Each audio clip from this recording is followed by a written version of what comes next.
Good morning po. Share ko lang po yung aking Bible journaling for today. Medyo masama ang pakiramdam. Pansin nyo, medyo puffy yung mata ko. Kasi not feeling well this past few days. Pero syempre, kahit ganun, we still have to make time para kay Lord. Diba? Kailangan labanan natin yung mga nararamdaman nating sakit. And yung word ni God ang kailangan natin to para ma-strengthen tayo o para ma-re-energize tayo. So, kung nabasa ko ngayon is Numbers. Nasa Book of Numbers ako. And actually, this is one of those books na medyo mahirap intindihin. Actually, ang Bible complicated talaga. Kailangan natin ng help ng Holy Spirit, ng wisdom para maintindihan natin yung binabasa natin. Na talagang mangusap si Lord sa atin, maintindihan natin. Especially tong book na to, like nung Leviticus last time, it's all about the instructions ni Lord, how to make the tabernacle, yung mga specifics niya na mga materials, ganun. This one naman, puro mga offerings. Yung mga instruction ni God doon kila Moses about sa Israelites. Kasi talagang, nung before kasi talaga Old Testament days, sobrang hirap po talaga kasi napakamakasalanan po ng mga Israelites na to, matitigas ang ulo. Right after God has redeemed them from Egypt and nakita naman nila yung mga ginawa ni Lord na miracles, pero still they turn their backs on Him and they still are stubborn, diba? So si Lord, napaka-patient ni Lord, napaka-tiyaga ng Panginoon. Ano siya, yun nga yung instructions niya, yung mag-offer ng perfect animal na walang blemish, ganyan, mag-sacrifice para daw ma-wash away yung sins. Pero yung cycle kasi siya, dahil every time nagkakasala sila, they have to sacrifice over and over again. So, ito yan, pakita ko sa inyo. Ayan o, Numbers 28. So, nakalagay dito, ayan o, Sabbath offerings, monthly offerings, Passover offerings, offerings for the Feast of Weeks. Nilagyan ko pa ng mga notes. Ayan o, worship should not only happen when we feel like God wanted regular devotion from His people. A faithful relationship with God includes consistent spiritual habits, prayer, reading, scripture, worship, and obedience. Even when life is busy or stressful, staying connected to God keeps our hearts aligned with Him. Yan, sa 29 naman, God works His people to regularly remember His salvation and faithfulness. So, yan nga yung reminder. Ayan o, celebrating what God has done helps us remain grateful. For Christians today, remembering the sacrifice of Jesus Christ, especially through communion and reflection, keeps our hearts humble and thankful. Ayan, kasi makikita natin, puro day of atonement, offerings for the Feast of Booths. Ayan, paulit-ulit to. Kailangan mag-offering ka ng iba't ibang klaseng animals. 12 bulls, 2 rams, tapos may lamb ay without blemish. Napaka-specific dito, without blemish. Ayan no, mga animals lagi. Meron without blemish, without blemish, 'di ba? Ayan. Ayun no, offering. So, naka-highlight yung offering and yung without blemish pa ulit-ulit na sinabi. So, this emphasizes yung future or yung foreshadowing ng ginawa ni Jesus Christ, na siya yung perfect sacrifice without sin, without blemish, without stain, 'di ba? So, dun pa lang sa Old Testament, napaka-hassle, 'di ba? Come to think of it, every time na may kasalanan ka, maliit na kasalanan na, kailangan mo bang humagilap ng hayop? Tapos meron pang specific number, kailangan 12 bulls, 2 rams, unblemished 14-year-old na goat. Parang ganun. Parang hirap nun.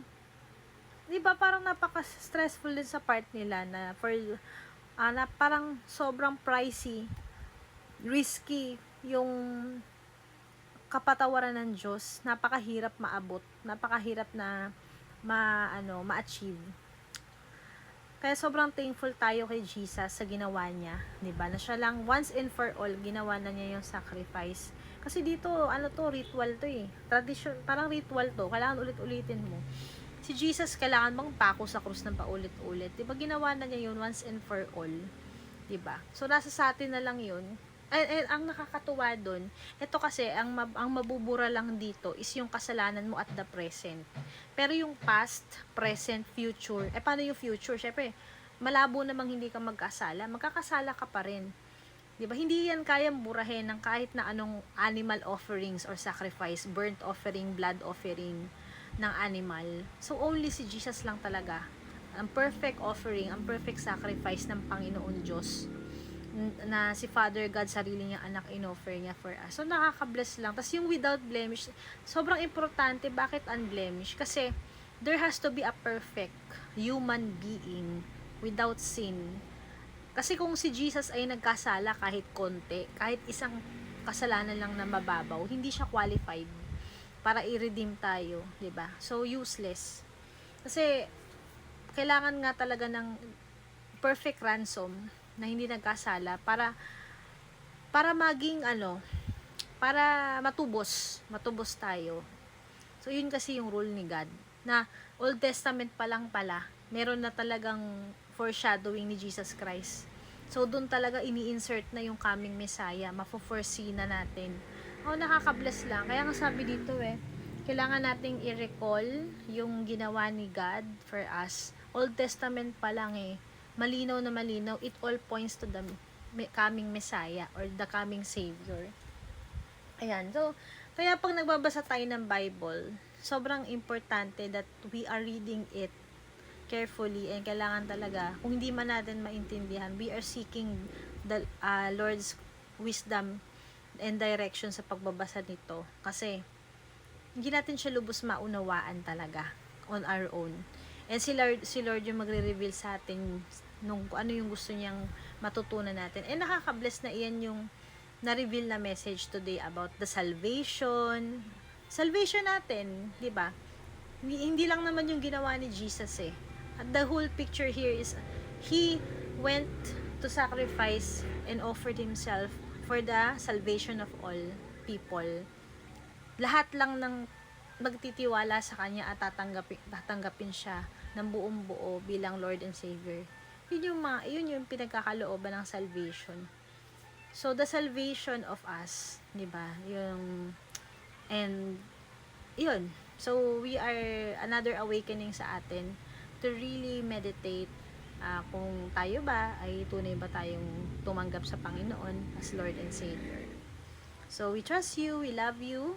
Lord, thank you for saving us. Thank you for being the perfect offering and sacrifice. So, we are not perfect, Lord, and we are here, we humble ourselves na mahina po kami. Hindi po namin kayang maging grateful everyday kasi dami po namin struggle sa buhay. Marami kaming maling decisions na nagawa.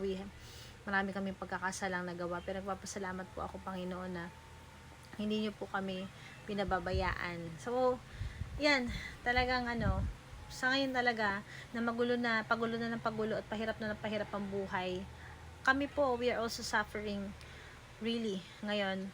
Napaka-challenging ng life ngayon for me, for my husband, for the whole family. We are struggling especially in health, finances.